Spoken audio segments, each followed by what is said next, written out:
And how are you, Martin Houston? We are going to be talking some Alabama Crimson Tide football and Alabama tradition.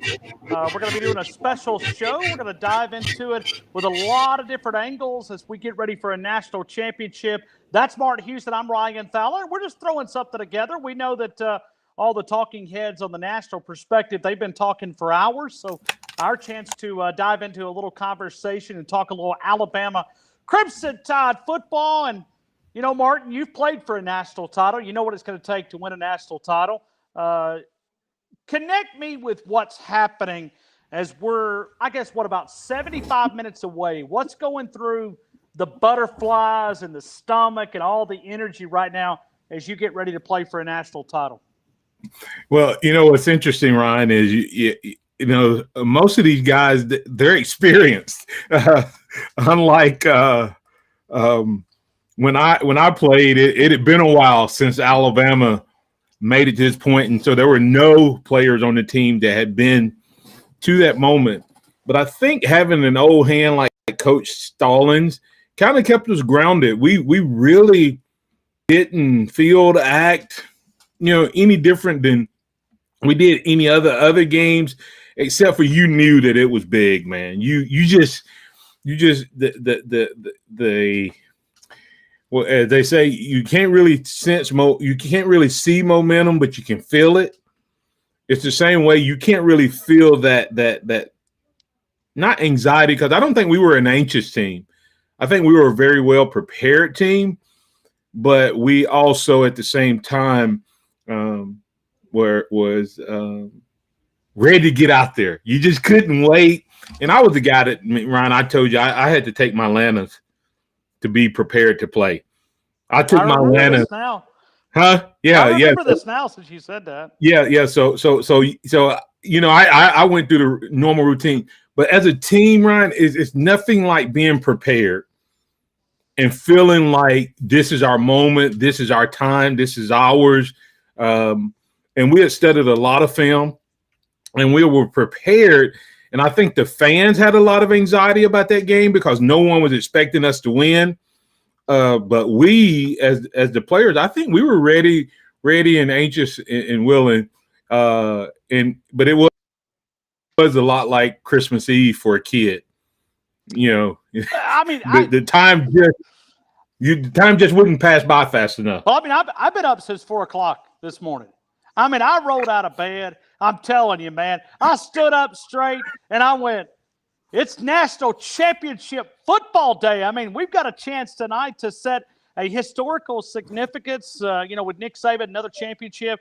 But I think just cap it off this amazing year. And Martin, you and I do radio every day in Tuscaloosa. You start the mornings, and then I close down the lights in the evening. But I think when you look at this Alabama football team and you begin to look at it, everything that we've talked about, it won't mean as much. It'll mean some, but it's not going to mean anything as much. Because how many times do we talk about, when we talk about great Alabama Nick Saban teams, do we bring up 2018? Not much, because they didn't finish the job. And tonight, it's Nick Saban's chance to finish the job. Right before you said Nick Saban finished the job, it froze up a little bit. Just I think we're in that high traffic time of internet uses in the neighborhood. Well, I was just. What were you saying about Nick Saban? Well, no, I was just saying that when we look at 2018, do we consider 2018 one of Nick Saban's greatest teams? How about 2016, where they didn't finish and had a great defense? We had this conversation on my show this morning. There's been a lot of conversation. Is Devontae Smith the greatest wide receiver? Well, you know what? He finished up until the award time at that level. And to me, the team has an opportunity to do that. And from an individual standpoint, he's done everything he could have done to put himself in that position to be considered the greatest. People don't remember the almost when they talk about greatest. Why? If it was about getting to this point, the argument over LeBron James and Michael Jordan would be done. LeBron James has gotten to this game more consistently than Michael Jordan did and more times. Right? Sure. Yeah. But we don't consider because he hadn't finished the job. When you think all of that, significance of tonight, if this team wins, it will be Nick Saban's only his second perfect season. Wow. It would be statistically the greatest offensive team in the history of the program. It would be in a COVID year. It would tie Nick Saban with Bear Bryant at Alabama in almost half the time. And it would also Saban the perch as the head of the Mount Rushmore of coaches. There will be no more conversation about who's the greatest if Nick Saban wins this game, in my opinion. And so when you look at that, you just have to say, if they finish, we're watching the greatest. And just to think, there was idiots out there that almost kept this from happening. Wow. Well, and Martin, I do think we take a minute to think about the trainers across college football, the medical staff, the doctors, and that have allowed this team to do what they've been able to do. And not just this team, but all over college football. I mean, 69 of 71 SEC regular season games were played. We do have to stop and we think about it, because you and I talked for 2 months about, because we knew that this team was going to be special. I don't think any of us thought that Mac Jones was going to be a Heisman finalist and Devontae Smith be a Heisman winner and Najee Harris a Doak Walker Award winner. But you back up and you look at this Alabama team. Think about how close we were to losing this season. And it does make you grab it. And maybe we've enjoyed it more. It's like 2011 was a special team because of what happened here in April of that year, the tornado. And we look at this pandemic, this Alabama team has given us a lot of enjoyment and a distraction for what's happening out in the real world. Ryan, does that also at the exact same time make Nick Saban one of the greatest?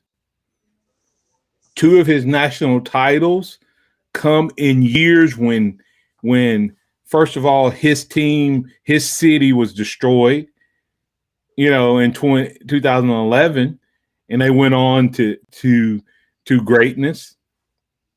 And this year you've had the situation with COVID.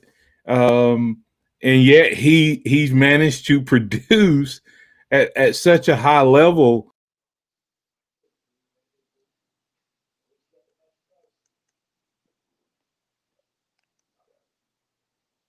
And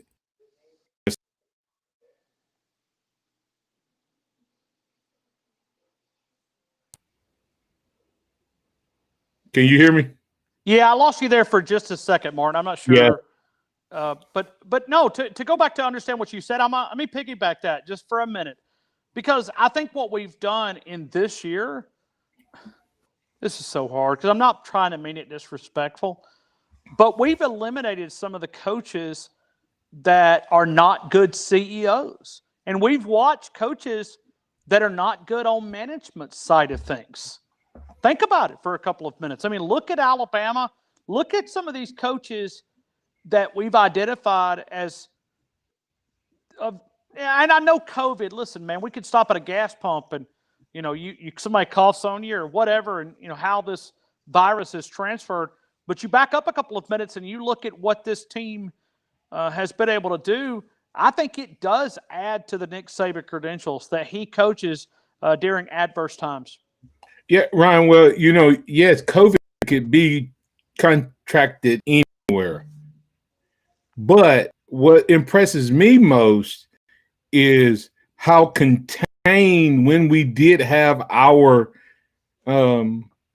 infections, how contained it was, which meant that he was able to convince the coaches, the players, the staff, the administration, and everyone to buy in at virtually every level. Because in that building, man, they're all trainers, managers, support staff, coaches, and players all had to be on board with the personal bubble. They all had to, and that shows you just how big what he did. I guess we need to talk a little bit about the ball game specifically tonight. But man, I mean, you cannot give this guy enough accolades. And how he doesn't have as many Coaches of the Year awards as he does national titles. I don't know how people out there that vote on those awards can even hold their mouth straight when they name somebody else the Coach of the Year. Well, and I'm going to tell you, when I vote in Coach of the Year, and I'm invited to be a few of these because I'm a member of the Football Writers Association. Basically, what that means is I got $50 less throughout the year. Because I pay for a membership. If they give me a couple of invitations, I don't care if Coastal Carolina's guys on there. I mean, when I look at what Nick Saban is able to do, you add to it, Martin, that just like if you guys, 93, I know a lot of you guys had departed as senior upperclassmen that departed, but everybody's gunning for Alabama when they win a national title. Well, this hadn't stopped in 14 years after Nick Saban started in 2008. I mean, you had the Alabama – that they're always coming after that crimson jersey. But then you add to the championship, and you know that everybody's coming after them. To me, it's almost adds to what they're able to accomplish. It totally adds to it, Ryan. I mean, this man has went into whatever countless number of homes, and for so many years, he has been able to tell a parent, think about this conversation. If you let your child come to my school, if he do what he's supposed to do, he will graduate. He will win for championships, and he will have an opportunity, if it's there, to play at the next level. 14 times he's done that. And he's never lied. Alabama has the highest graduation rate, the most guys in the NFL, and every kid has played for a national title. Do you understand? Not only have they played for a national title, if they win tonight, every recruit has won, not just played. Every recruit for 14 years would have played for a national title. And if we don't win it, Patrick Surtain and Jalen Waddle may be the first two guys that never get a ring. I mean, well, I mean, other coaches when they walk in, they sit on the couch. They tell you what they think that they're going to be able to do. Like they think like I'm going to be able to promise you this, or I'm going to give you this. Nick Saban, like I don't know how you recruit against the guy. I know you could say the depth chart, but then Nick Saban reverses that, and all he has to say is, "Oh, so that other coach doesn't believe in your skill set because if you're the best, we're going to play you.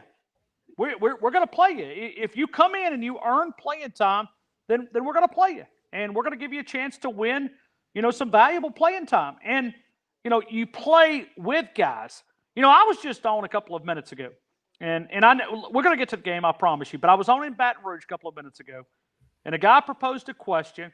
He said, "Well, you take a look at Alabama, and you take a look at Mac Jones." And he said, all right, so you take Mac Jones, you take Devontae Smith away from him, you take this offensive line away from him, you take Jalen Waddle, you take Miller Forrestall. I'm just talking about seniors. You take Najee Harris, the Doak Walker winner. What would Mac Jones be? But my rebuttal is that's whatever Alabama guys. But that's what I'm saying. Every Alabama guy plays with the best. So that's what makes you – because you're going up against Tuesday, Wednesday, Thursday practice that allows you to get where you're at. Hey, you know what? If you get asked that question again, Ryan, you say Mac Jones. What that makes Mac Jones is a guy who looked at the SEC Offensive Freshman of the Year, looked at the top-rated quarterback in the country and said, that's the quarterback room I want to be in. That's the quarterback room that I'm going to stay in. That's the quarterback room that I'm going to grow in. And that's who Mac Jones is. He's a guy that didn't quit and run and try to find an easier path to playing time. You see what I'm saying? Mac Jones is who Mac Jones is because Mac Jones stayed at Alabama. Mac Jones was a guy who could have gone and left and went somewhere else. I have for you, Ryan. When you look at Jalen Hurts, what was one of the things that Calvin Ridley used to get upset about? Even though he had a right to get upset, I hated that he showed it on the field. Not getting the ball to him in stride. Yeah. In stride. Throw him open. Right. How many times did Calvin Ridley get upset because he was running a slant, had a guy beat, and had to slow down a step, and instead of getting a touchdown splitting run, he would get tackled for 7-8 yards. We saw that over and over and over. How many times did we see Calvin Ridley make a double move, get open, and maybe not get hit in stride or get missed? How many times can you say this year you've seen Mac Jones throw a ball behind a receiver, overthrow a receiver, throw a short? I don't care who they are. That's like saying, well, Tom Brady is going to the Super Bowl, but would he make the Super Bowl if he got rid of Gronk and if he got rid of Brown, Antonio Brown? I mean, or Drew Brees. Oh my God, let's take Michael Thompson. I mean, that's so stupid. When I hear people say that, it's like everybody that's at this level. Who is Justin Fields without Olave? Who is Justin Fields without Trey Sanders? Who is Ohio State without Justin Fields? I mean, that's so. Sure. It is. I quit. It is. I'm not trying to get you fired up. I mean, we're 60 minutes away. We may need you, Martin. I mean, you may have to go in there. I can't get anybody, Ryan. This is the only way I can get fired up now. So I mean, let me also say this. Jalen Waddle is currently on the field. He's warming up, and let me go back, and I'm going to reveal everything that I know, okay, as far as Jalen Waddle. And I don't know, this may get me in trouble, but let's go back to the week leading up to Notre Dame for a couple of minutes. He did some things that week, but it was never reported. He did some things. He allowed to go out and do some individuals. Martin and I talked about this a little bit, and he was able to do some things that week. Then it came out on that Sunday that he was going to return to practice. He was medically cleared. So my guess is they were probably testing it the week prior. So let's go into it. Monday, they had a very short practice. Alabama had a very short practice. Tuesday, he did even more things that he did Monday.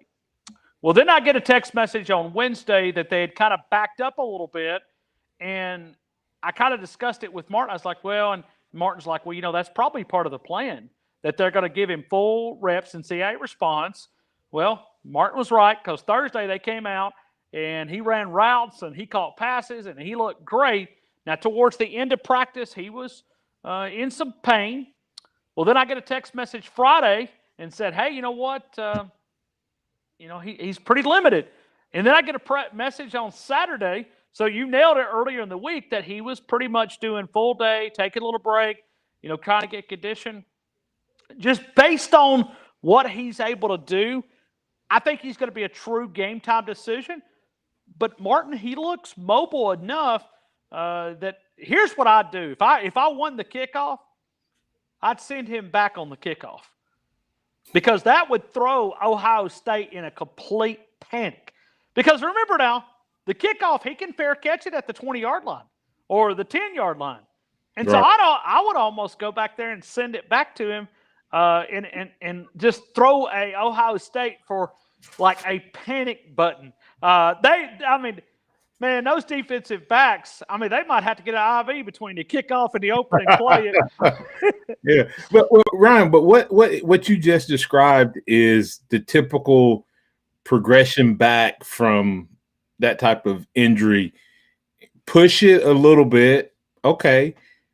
Go out and do some of the stuff, and then the next day, let's push it. Okay, all right. How did it do? Okay, it swole up on you. It's a little sore, but you pushed it. And why he was resting. Martin, we got breaking news around Ohio State. There's 3 starters that are going to be out with him. Their starting kicker, is going to be out. Tyreek Smith is going to be out. So they've got 2 defensive linemen that will not be a part of tonight's game. And we knew that this was going to be a possibility. According to reports coming out, their starting kicker is not going to be available for tonight. Martin, you do a lot better on English than I do. Togiai, Togaiu, or I'm one of those. We're gonna say him. Yeah, Tommy's going to be missing tonight. Old Tommy's not going to be able to suit up at defensive tackle. We from North Alabama, so we didn't know anybody in Cherokee County or Blount County had a name like that. So Tyreek Smith is one of their defensive ends. So you got 3 starters that are not going to be a part. You said those types of things. I don't think I grew up with anybody that had more than one consonant before there was a verb. Sure. CAR. Oh, yeah. S. Okay, there we go. We might have a Carson or Watson. We could throw that son at them, but we didn't want to have too many of those side by side, especially more than 3 in a row. But anyway, seriously, I hate that. But this is once again an example, Ryan, of not managing it. They didn't manage it. Right. It's unfortunate, but Ryan, I'm not gonna. I'm telling you, I want a good game tonight. And you know what a good game for me is? A win. We absolutely beat their brains out. Come on, Martin. Come on, Martin.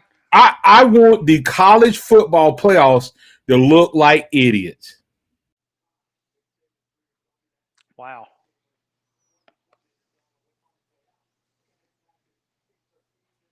I may have froze up on you there, Martin. I'm not sure if you want there to be any apparent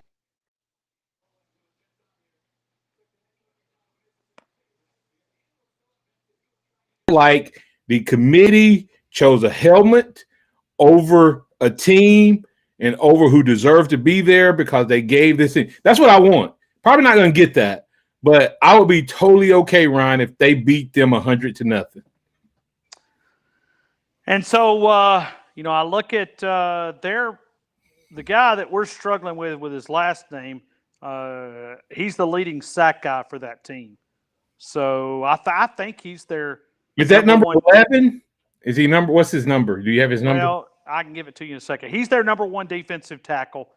He's the guy that, because we were talking about Chris Owens battling up and Landon Dickerson being in this spot as we kind of looked at it. But, so he's going to be their guy that is he's 72, that big.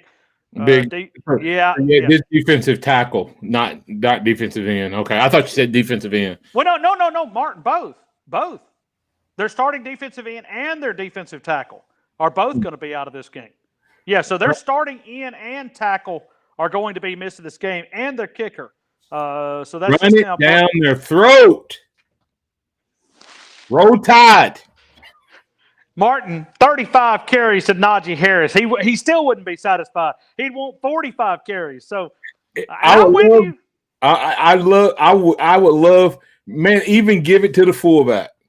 A man can dream. Well, and even looking at Smith there, the other defensive lineman, he's their second leading sack guy. So you got the second leading sack guy, and you got the first leading sack guys. Now, I'm just looking quickly on my phone here, so maybe I overlooked it. But now he's not their, their linebackers are their total tackle guys there. Wade, which is their defensive back that came in as the season's highly thought-after guy. But I think in the Power 5, as far as giving up receiving touchdowns, I don't think there's many that have given up more receiving touchdowns than Wade. Wade came in as a highly thought-after guy. Well, and he's also the guy that wanted Devontae Smith, too. I mean, he told us that on Monday that he wanted Devontae Smith. So, you know what I hope he gets, Ryan? Devontae Smith? Yeah, no, I hope him wanting Devontae this is the example I always use when somebody don't really think through what they're asking for. Ever noticed that when the dog chases the car? Like they're chasing a car? I do. Yes, I do. And if they ever catch that bumper, what's going to happen? They're going to get their butt drugged, right? Right, sure. Right? So I'm hoping that Sean Wade gets his wish with Devontae, and it's like the dog grabbing the bumper. He gets his butt drugged. Right? You need to get me off the air before I say something. I mean, do you want to end it? I mean, we could. Well, we're gonna. Let me say we have to talk about it. Hey, listen. Let me ask you a quick question. What do you really, as far as just the key matchup? 45-24. I think Alabama runs away with them. I'm telling you. And Justin Fields now. Martin, you got any money I can borrow? Mm-mm. You're not gonna take my money and bet it, and then you can say I bet Martin's money instead of my own. Well, no. I mean, I'm thinking. I mean, I don't even have an account. I call Vegas and, hey, this is Ryan. Can you put a no? But I mean, you watch this and think about this, okay? And Alabama, I hope you don't have the same mindset as I do, and I know you have because you've been focused. I've heard great things. But Martin, Justin Fields didn't go on the practice field until Thursday of last week. That's just now breaking as well. Well, this is what when people kept saying it doesn't matter about the number of games. I'm like, yes, it does. If he had to turn around and play again on Friday, which would have been a week to the day, they didn't have that pressure all year of having to play back to back to back to back to back weeks. This is almost as close a time frame as they've had to get ready for a game. And him not being out there, like I said, someone asked me what did I think. I said, listen, I wouldn't cheap shot him, but I'd give him a hug to find out if those ribs were good. I would have to squeeze and check that. And I got to give Maria Taylor credit. She's the one that had the story a couple of minutes ago. But she said that he said that it feels like a bowling ball hit him in his side. That he's still got soreness. That's coming from Marie Taylor. And you know what happens on those bruises, Ryan, like that? Well, let me just. I want you to describe Justin Fields, okay? Christian Barrymore, one of my favorite players. just with the way that he plays. I mean, he just Yeah. every play. But Energy. All right, Christian Barrymore, 300 plus pounds coming up the middle. Okay, he gets to him because he's not able to scramble, and that 300 pounds goes right into that ball, into that stomach. I mean, Ryan, is there enough lidocaine on the sidelines? you know what I would do if I had throw it away. I don't even know that I would take him to the ground per se, as much as I would wrap him up and squeeze him. Uh-oh. Ooh. I'm serious. Like I would, or this is the type stuff that football player. I'm not saying I would necessarily do it. I might.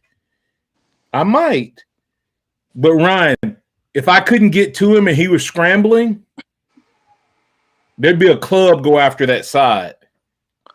Well, I mean, Martin, you understand what I'm saying? Like if he's getting away from me, I would reach that arm out and just try to hit him. Just try to stop him right in that side. I mean, well, look at it like this, okay? If you got a defensive back, let's say that you're going up against like Devontae Smith or Jalen Waddle. You see a defensive back that kind of pulls up, on his hamstring. If you're a coordinator, are you not going? Absolutely, you are. You're going to test him. So I'm not calling. I don't think it's a cheap shot. I think it's just it's a little gamesmanship. You think that they take the read option out of their game sheet?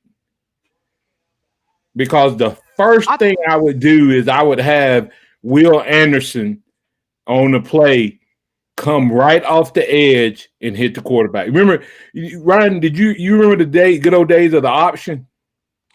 I do. Because, think about it. The quarterback got hit every play. Well, not just every play. We were going to – let me tell you how you play the option. Option had the triple option had how many options on it, Ryan? 3. You know how you made the triple option a double option? Take away. What guy can you hit every time and it not be obvious that that's what you're doing? The quarterback. The quarterback. Yeah. Man, we would come out that corner, Ryan, and we hit the quarterback. After about the 5th time they ran that triple option, it became a double option. He either gave it to the fullback or he pitched it real quick to the tailback. RPOs, read options. I'm hitting Justin Fields every chance I get tonight. Just hug him and say, "Listen, it's good to see you, man." I tell you, it's good. Hug him with your thumb bent. Lord have mercy, Martin. I got to get you off the air. Huh? What do you say? Hug him with the thumb bent? Or are you trying to? Oh. You just checking him. You making sure you're okay. And what you say is, man, I just wanted to make sure you didn't come out here and you were, still injured. Yeah. We better win tonight or I'm going to be in trouble. Well, this tape will be in Columbus, Ohio. They'll be replaying this tomorrow morning. All those guys up there. But listen, man, it's Martin, I said this earlier. I was on with Jay on his pregame show, and one of the things that I said, as an Alabama fan, we're spoiled rotten. Yep. I was born in 78. No, I don't remember it, but think about it. In my lifetime, you had 78, 79. First championship I remember is 92, 2009, 2011, 2012, 2015, 2017, and now here in 2020, if Alabama's able to close the deal in 3.5 hours, if we never watch our team win another national title, we're playing with house money because it's simply – it's amazing. I've got people that call in the show who have double-digit national titles that they've watched their team win, 64, 65, should have won 66, 73, 78, 79. It just goes and it's like there's people that support their team just as hard as Alabama fans do, and they never watch their team win a national title, never watch their team play. Play for it. Listen to this, Ryan. This is another staggering fact. Saban won his first national title. He has won, if he wins tonight, he has won half of all available national titles. If we say 14 years, the reality of it is from 2009 to now, he would have won half of the available national titles. And if you listen to this, right, if you go back to his LSU days, he would have won 7 out of what, 14? I mean, out of 15 or 16. Think about, so it's not just what he did here. It was that he won that one and then he left after a year after that. And then he came here and every other year he's won one and he's played. How many have we lost? 3 or 2? Well, we lost 2016, 2017. We lost 20. Yeah, he lost 2. Well, and then we're on the way, and Ezekiel Elliott wrecked that one in 2014. I mean, I think that was a year that and in 2013. Don't even remind me of that. That was almost like a championship with the kick 6. Yeah, he's had opportunity though to be in the conversation for 8 national titles before tonight. And this would be number 9, where he was in the game or 1 game away from playing for 9 national titles in the last 12 years. Well, here we go. Mark, what you got on the dinner table over there? I mean, what you got tailgating supplies? You got some good food? Pizza. Nothing wrong with that. America's perfect food, right? What kind of pizza? What kind of pizza you like? Man, you and I have never had like pizza together. We have broken a lot of bread over the years. I don't know if I've ever had pizza with you. Well, we've had pizza from our friends at Newt's. Yeah, we have. Okay. But we've never been to a pizza joint. So So what kind of pizza do you like? Do they have one that have meat on it? Yeah, I love the meat lovers too, man. There you go. What kind of meat? Canadian bacon, pepperoni, sausage, ham, pepperoni. Did I mention pepperoni? I mean cheese. Yeah, a little extra cheese. You can go ahead and put in the crust if you want. Well, I had a late lunch, but we're going to have dinner following the game. I don't have to get up at 5 o'clock in the morning. I gotta. Yeah. Speaking of that. Yeah. So Martin Houston will wake you up tomorrow morning, 6 a.m. I'll be with you at 2, and also tomorrow's Alabama Tradition Day, so we'll be with you from 6 to 7. So, and what Martin and I do this every Tuesday. We just do this together and had a little fun, and we do Facebook.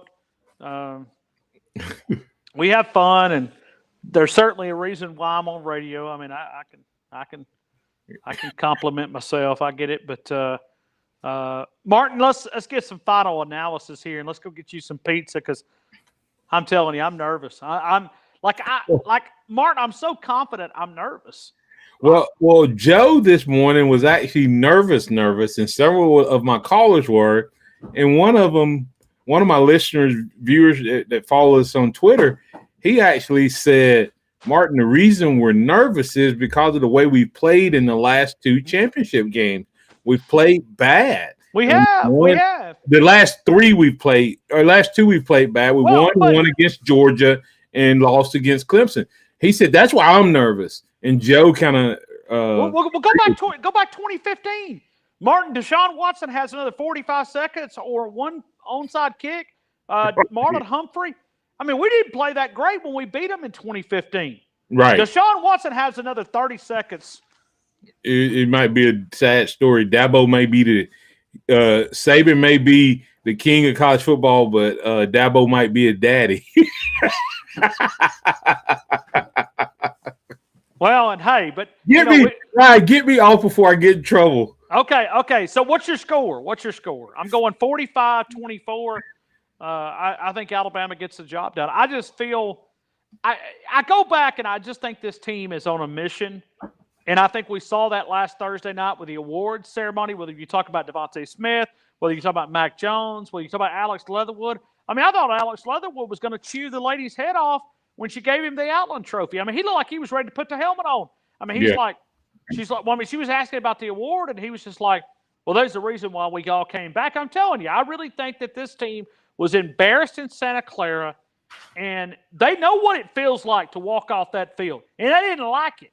And I like that an Alabama team doesn't like when we lose the way that we did, and that they want to come back and take a wrong and make it a right. So I like 45-24. What was your prediction? I had them 24-28 based on fields. And now with what you're hearing, I have 24 because if he was healthy, I was going to give him 4 touchdowns. But I have 24, and then I had us getting into the 38-41 range, kind of based on how they played. And so with that said, I guess that puts me back up into the 41-24, which is what did you say? What did you say? Close.